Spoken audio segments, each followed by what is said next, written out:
संतोषी माता की जय। शुक्रवार व्रत कथा। एक बुढ़िया थी, उसके 7 पुत्र थे। 6 कमाने वाले, एक निकम्मा था। बुढ़िया माँ 6 पुत्रों की रसोई बनाती, भोजन कराती, जो बचता सो 7वें को दे देती। परंतु वह बड़ा भोला था, मन में कुछ विचार न करता था। एक दिन अपनी बहू से बोला, देखो मेरी माता का मुझ पर कितना प्यार है। वह बोली, क्यों नहीं, सबका जूठा बचा हुआ तुमको खिलाती है। वह बोला, मैं जब तक अपनी आंखों से ना देख लूँ मान नहीं सकता। बहू ने कहा, देख लोगे तब तो मानोगे। कुछ दिन बाद बड़ा त्योहार आया। घर में 7 प्रकार के भोजन और चूरमे के लड्डू बने। सब जांचने को सिर दर्द का बहाना कर पतला कपड़ा सिर पर ओढ़कर रसोई में सो गया। कपड़े में से सब देखता रहा। 6 भाई भोजन करने आए। उसने देखा माँ ने उनके लिए सुंदर सुंदर आसन बिछाए, 7 प्रकार की रसोई परोसी। वह आग्रह करके उन्हें जिमाती थी और वह देखता रहा। 6 भाई भोजन करके उठे, तब झूठी थालियों में से लड्डुओं के टुकड़े उठाकर एक लड्डू बनाया। जूठन साफ करके माँ ने उसे पुकारा, उठ बेटा, 6 भाई भोजन करके गए, अब तू ही बाकी है, उठ ना, कब खाएगा। वह कहने लगा, माँ मुझे भोजन नहीं करना, मैं परदेश जा रहा हूँ। माता ने कहा, कल जाता हो तो आज चला जा। वह बोला, हाँ हाँ आज ही जा रहा हूँ। यह कहकर वह घर से निकल गया। चलते समय बहू की याद आई। वह गौशाला में कंडे ताप रही थी। जाकर बोला, हम जावे परदेश को, आवेंगे कुछ काल बाद। तुम रहियो संतोष से धर्म अपने पाल। वह बोली, जाओ पिया आनंद से, हमारी सोच हटाए। राम भरोसे हम रहे, ईश्वर तुम्हारे सहाय। देवी निशानी आपनी देख धरु मन धीर, सुधी हमारी ना बिसारियो, रखियो मन गंभीर। वह बोला, मेरे पास तो कुछ नहीं है, यह अंगूठी है सो ले लो और अपनी निशानी मुझे दे दो। वह बोली, मेरे पास क्या है, यह गोबर भरा हाथ है। यह कह उसकी पीठ में गोबर के हाथ की थाप मार दी। वह चला गया। चलते चलते दूर देश में पहुंचा। वहाँ एक साहूकार की दुकान थी। वहीं जाकर कहने लगा, भाई मुझे नौकरी पर रख लो। साहूकार को ज़रूरत भी थी, बोला, रह जा। लड़के ने पूछा, तनख्वाह क्या दोगे। साहूकार ने कहा, काम देखकर दाम मिलेंगे। साहूकार की नौकरी मिली। वह सवेरे ही उठकर रात तक नौकरी करने लगा। कुछ दिनों में साहूकार का सारा लेन देन का हिसाब, ग्राहकों को माल बेचना और सारा काम करने लगा। साहूकार के बहुत सारे नौकर थे, सब चक्कर खाने लगे, यह तो बहुत ही होशियार है। सेठ ने भी काम देखा और कुछ ही महीनों में उसे आधे मुनाफे का साझीदार बना लिया और कुछ ही वर्षों में नामी सेठ बन गया। मालिक सारा कारोबार उसके ऊपर छोड़कर बाहर चला गया। अब बहू पर क्या बीती सुनो। सास ससुर उसे दुख देने लगे। सारी गृहस्थी का काम करा के उसे लकड़ी लेने जंगल में भेजते। घर की रोटियों के आटे से जो भूसी निकलती है उसकी रोटी बनाकर रख दी जाती और फूटी नारियल की नरेली से पानी। इस तरह दिन बीतते रहे। एक दिन वह लकड़ी लेने जा रही थी तो रास्ते में बहुत सी स्त्रियां संतोषी माता का व्रत करती दिखाई दी। वह वहां खड़ी हो कथा सुन बोली, बहनों तुम किस देवता का व्रत करती हो, इसके करने से क्या फल मिलता है, इस व्रत के करने की क्या विधि है। यदि तुम अपने इस व्रत का विधान मुझे समझा कर कहोगी तो मैं तुम्हारा बड़ा एहसान मानूंगी। तब उनमें से एक स्त्री बोली, सुनो, यह संतोषी माता का व्रत है। इसके करने से निर्धनता दरिद्रता का नाश होता है, लक्ष्मी आती है, मन की चिंताएं दूर होती है, घर में होने से मन को सुख, प्रसन्नता, शांति मिलती है। व्रत के दिन घर में खटाई कोई ना खावे। यह सुनकर बहू जल्दी रास्ते में लकड़ी के बोझ को बेच दिया और उन पैसों से गुड़ चना ले माता के व्रत की तैयारी कर आगे चली और सामने मंदिर देख पूछने लगी, यह मंदिर किसका है? सब बच्चे कहने लगे, संतोषी माता का मंदिर है। ये सुनकर माता के मंदिर में जा माता के चरणों में लेटने लगी। दीन हो विनती कर लगी, माँ मैं मूर्ख हूँ, व्रत के नियम कुछ नहीं जानती हूँ, मैं बहुत दुखी हूँ। हे माता जगत जननी, मेरा दुख दूर करके मैं तेरी शरण में हूँ। माता को दया आई। एक शुक्रवार बीता कि दूसरे शुक्रवार को ही इसके पति का पत्र आया। तीसरे को उसका भेजा पैसा भी आ पहुँचा। यह देखकर जेठानी मुंह सिकोड़ने लगी। इतने दिनों में इतना पैसा आया, इसमें क्या बड़ाई है। लड़के ताने देने लगे कि काकी के पत्थर आने लगे, रुपया आने लगा। अब तो काकी की खातिर बढ़ेगी, अब तो काकी बुलाने से भी नहीं बोलेगी। बेचारी सरलता से कहती, भैया पत्थर आवे, रुपया आवे तो हम सब के लिए अच्छा है। ऐसा कहकर आंखों में आंसू भर के संतोषी माता के मंदिर में आकर मातेश्वरी के चरणों में गिरकर रोने लगी। माँ मैंने तुमसे पैसा नहीं, मुझे पैसे से क्या काम है, मुझे तो अपने सुहाग से काम है। मैं तो उन्हें स्वामी के दर्शन और सेवा मांगती हूँ। तब माता ने प्रसन्न होकर कहा, जा बेटी तेरा स्वामी आएगा। ये सुन खुशी से बावली हो घर के कामकाज करने लगी।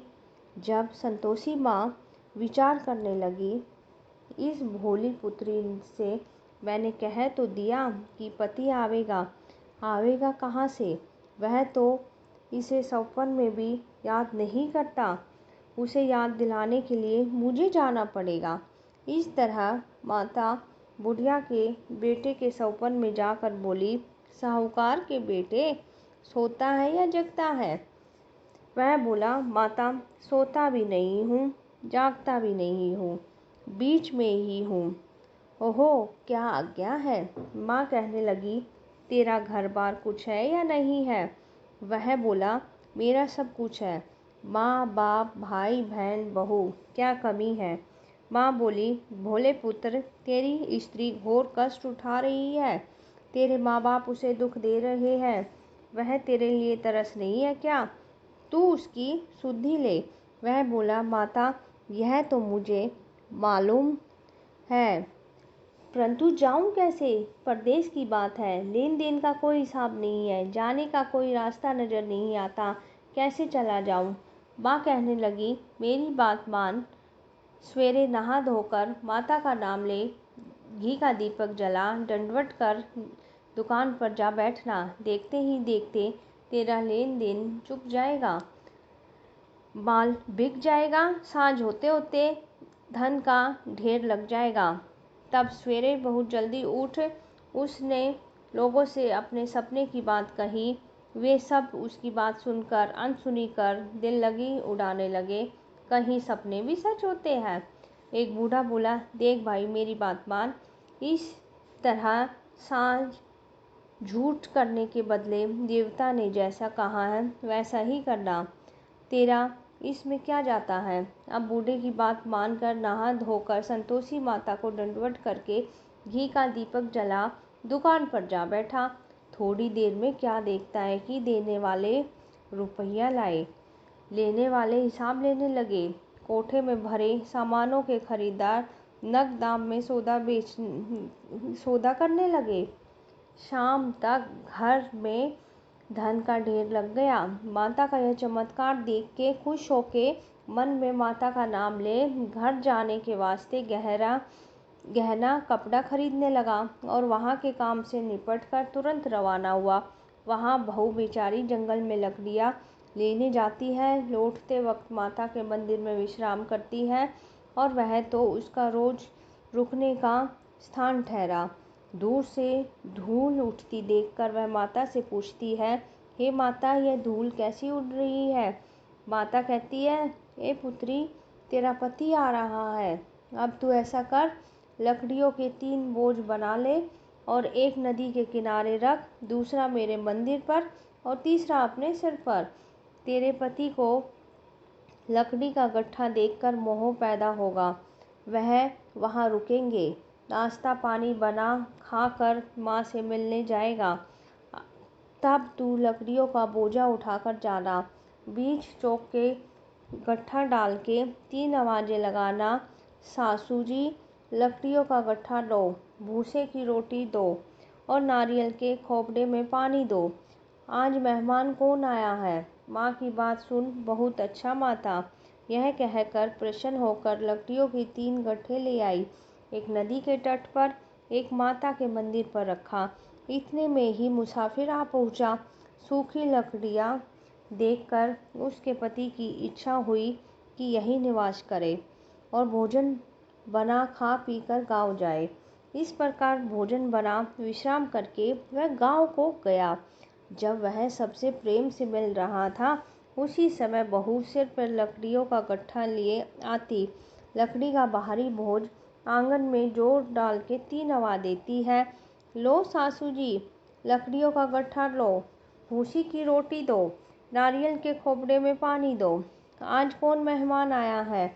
यह सुनकर उसकी सास आपने दिए हुए कष्टों को भुलाने हेतु कहती है, बहू, ऐसा क्यों कहती है? तेरा मालिक ही आया है। आ बैठ, मीठा भात खा, भोजन कर, कपड़े गहने पहन। इतने में आवाज़ सुनकर उसका स्वामी बाहर आता है और अंगूठी देख व्याकुल होकर माँ से पूछता है, माँ, यह कौन है? माँ कहती है, बेटा, यह तेरी बहू है। आज 12 वर्ष हो गए हैं जब से तू गया है, तब से सारे गांव में जानवर की तरह भटकती रहती है, काम काज घर का कुछ नहीं करती है, 4 समय आकर खा जाती है। अब तुझे देखकर भूसी की रोटी और नारियल के खोपड़े में पानी मांगती है। वह लज्जित होकर बोला, ठीक है माँ, मैंने इसे भी देखा है और तुम्हें भी देखा है। अब मुझे दूसरे घर की ताली दे, उसमें रहूं। तब माँ बोली, ठीक है बेटा, तेरी मर्जी, कहकर ताली का गुच्छा पटक दिया। उसने ताली ले दूसरे कमरे में, जो तीसरी मंजिल के ऊपर था, खोल कर सारा सामान जमाया। एक ही दिन में वहाँ राजा के महल जैसा ठाट बाट बन गया। अब क्या था, वे दोनों सुखपूर्वक रहने लगे। इतने में अगला शुक्रवार आया। बहू ने अपने पति से कहा कि मुझको माँ का उद्यापन की तैयारी करनी है। वह तुरंत ही उद्यापन की तैयारी करने लगी। फिर जेठ के लड़कों को भोजन के लिए कहने लगी। उन्होंने तुरंत मंजूर कर लिया, परंतु पीछे जेठानी बच्चों को सिखाती है, देखो रे, भोजन के समय खटाई मांगना, उससे उसका उद्यापन पूरा ना हो।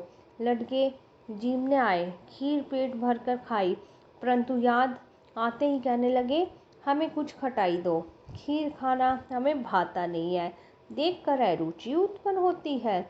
बहू बोली, खटाई किसी को नहीं दी जाएगी, यह तो संतोषी माता का प्रसाद है। लड़के उठ खड़े हुए और बोले, पैसे लाओ। भोली बहू कुछ नहीं जानती थी, सो उन्हें पैसे दिए। लड़के उसी समय उठ इमली लाकर खाने लगे। यह देखकर बहू पर माताजी ने कोप दिया। राजा के दूत उसके पति को पकड़कर ले गए। जेठ जेठानी मन माने खोटे वचन कहने लगे। लूट लूट कर धन इकट्ठा करके लाया था, सो राजा के दूत उसको पकड़ कर ले गए। अब सबको मालूम पड़ जाएगी जब जेल की मार खाएगा। बहू से वचन सहन नहीं हुए। वह रोती रोती माता के मंदिर में गई। हे माता, तुमने ये क्या कर दिया? हंसाकर अब क्यों रुलाने लगी है? माता बोली, पुत्री, तूने उद्यापन तो मेरा व्रत भंग कर दिया, इतनी जल्दी सब बातें भूल गई। वह कहने लगी, माता, भूली तो नहीं हूँ, ना कुछ अपराध किया है, मुझे तो लड़के ने भूल में डाल दिया, मैंने भूल से ही उन्हें पैसे दे दिए, मुझे क्षमा करो। माँ बोली, ऐसी कहीं भूल होती है? वह बोली, माँ, मुझे माफ़ कर दो, मैं फिर तुम्हारा उद्यापन करूँगी। माँ बोली, अब भूल जा पुत्री, मालिक तुम्हें रास्ते में ही आता मिलेगा। वह घर को चली, राह में पति आता मिला और उसने पूछा, तुम कहाँ गए थे? वह कहने लगा, इतना धन जो कमाया था उसका टैक्स राजा ने मांगा था, वह भरने गया था। प्रसन्न होकर बोली, भला हुआ, अब घर चलो। कुछ दिन के बाद फिर शुक्रवार आया। वह बोली, मुझे माता का उद्यापन करना है। पति ने कहा, करो। फिर जेठ के लड़कों से भोजन को कहने लगी और जेठानी ने एक दो बातें सुनाई। लड़कों को सिखा दिया कि तुम पहले की तरह खटाई मांगने लगना। लड़के कहने लगे, हमें खीर नहीं भाता, जी बिगड़ता है, कुछ खटाई खाने को देना। वह बोली, खटाई खाने को नहीं मिलेगी, खाना हो तो खाओ। वह ब्राह्मण के लड़कों को लाकर भोजन कराने लगी। यथाशक्ति दक्षिणा की जगह एक एक फल उन्हें दिया। इससे संतोषी माँ प्रसन्न हुई और माता की कृपा होते ही 9वें मास उनको चंद्रमा के समान सुंदर पुत्र उत्पन्न हुआ और पुत्र को लेकर प्रतिदिन माता जी के मंदिर जाने लगी। माँ ने सोचा, वह रोज आती है, क्यों ना मैं इसके घर चलूं, इसका आसरा देखूं तो सही। यह विचार करके माता ने भयानक रूप बनाया। गुड़ और चने से सभा मुख, ऊपर सूंड के समान होठ और उस पर मक्खियाँ भिनभिना रही थी। दहलीज में पाँव रखते ही उसकी सास चिल्लाई, देखो रे, कोई चुड़ैल आ रही है, लड़के इसे भगाओ, नहीं तो किसी को खा जाएगी। लड़के डरने लगे और चिल्लाकर खिड़की बंद कर ली। बहू रोशनदान से देख रही थी।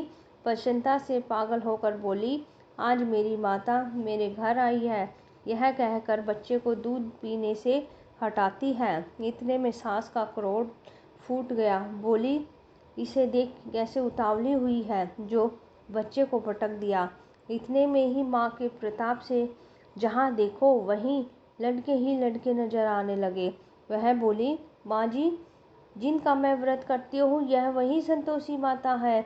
इतना कह झट से सारे घर के किवाड़ खोल देती है और सब ने माता के चरण पकड़ लिए और विनती करके कहने लगे, हे माता, हम मूर्ख हैं, हम अज्ञानी हैं, हम पापी हैं, तुम्हारे व्रत की विधि हम नहीं जानते हैं, तुम्हारे व्रत भंग करके हमने अपराध किया है। हे माता, आप हमारा अपराध क्षमा करो। उसी प्रकार माता प्रसन्न हुई और माता ने बहू को जैसा फल दिया था वैसा माता सबको दे, जो पढ़े उसका मनोरथ पूर्ण हो।